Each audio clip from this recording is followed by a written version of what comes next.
Highway पर मैं cruise control पर गाड़ी चला रहा था, लेकिन तभी मुझे एहसास हुआ कि ब्रेक काम नहीं कर रहे हैं। मैं चाहे जितनी बार ब्रेक दबाऊं, गाड़ी की रफ्तार एक 100 किलोमीटर प्रति घंटा पर ही बनी रही। आगे दाईं ओर एक बड़ा ट्रक था, जबकि बाईं ओर ओवरटेकिंग लेन में एक सफेद सेडान ट्रक के बराबर बराबर चल रही थी। पीछे की सीट पर मेरी पत्नी बच्चे को स्नैक्स खिला रही थी।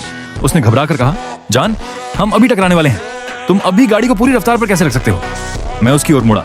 रियर व्यू मिरर में उसकी आंखों में देखते हुए कड़वाहट से बोला, सीट बेल्ट बांध लो, हैंडल कसकर पकड़ लो, और एक बात, मैं तुमसे प्यार करता हूँ। अचानक उस सफेद सेडान की ब्रेक लाइटें जल उठी। उसके आगे कोई रुकावट नहीं थी, लेकिन शायद उसे मेरा बार बार हॉर्न बजाना परेशान कर रहा था, इसलिए उसने मुझे डराने के लिए जानबूझकर हल्का ब्रेक लगाया। मगर समस्या ये थी कि मैं अपनी गाड़ी को बिल्कुल भी नहीं रोक सकता था। एक जोरदार धमाके के साथ मेरी कार सीधे उसकी कार से टकरा गई। झटके से गाड़ी हिल गई। मेरी पत्नी ने हैंडल को कसकर पकड़ लिया और मैंने भी स्टीयरिंग व्हील को मजबूती से थाम लिया। अगर मैं अपनी लेन से जरा भी हटता तो बगल में चल रहा भारी ट्रक मुझे अपने नीचे खींच सकता था। किस्मत से सफेद सेडान का चालक शायद केवल मुझे डराना चाहता था। संभवतः उसने एक पल के लिए ब्रेक दबाकर तुरंत फिर एक्सेलरेटर पर पैर रख दिया। इसलिए जब मेरी कार उसे टकराई तो वह खुद भी बुरी तरह घबरा गया और उसने एक्सेलरेटर पूरी ताकत से दबा दिया। दोनों गाड़ियों के बीच फिर कुछ दूरी बन गई और हम ट्रक से आगे निकल गए। सफेद सेडान की खिड़की नीचे हुई। अंदर बैठा एक आदमी मेरी ओर हाथ हिलाकर कुछ चिल्ला रहा था, शायद मुझे गालियां दे रहा था। वह अपनी गाड़ी मेरी लेन की ओर लाने लगा और मुझे रुकने का इशारा करने लगा। मेरी पत्नी ने खिड़की नीचे करने की कोशिश की और जोर से चिल्लाकर कहा, ब्रेक फेल हो गए हैं। लेकिन इतनी तेज हवा और सड़क के शोर में उसकी आवाज वहां तक पहुंच ही नहीं सकती थी।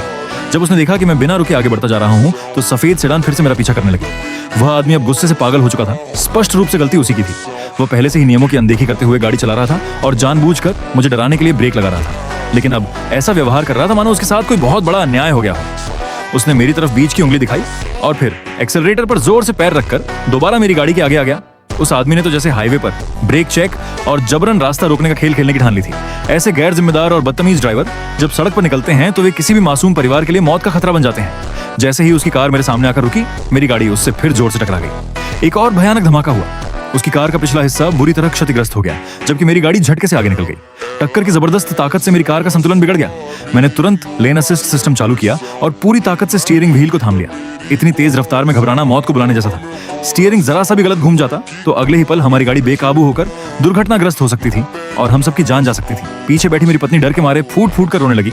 मेरे भीतर उस ड्राइवर के लिए इतना गुस्सा भर गया था कि मन कर रहा था उसे उसकी हरकतों की सजा दूं। मेरी पत्नी और मेरा बच्चा दोनों गाड़ी में थे। हमारी जिंदगी एक नाजुक धागे पर टिकी हुई थी।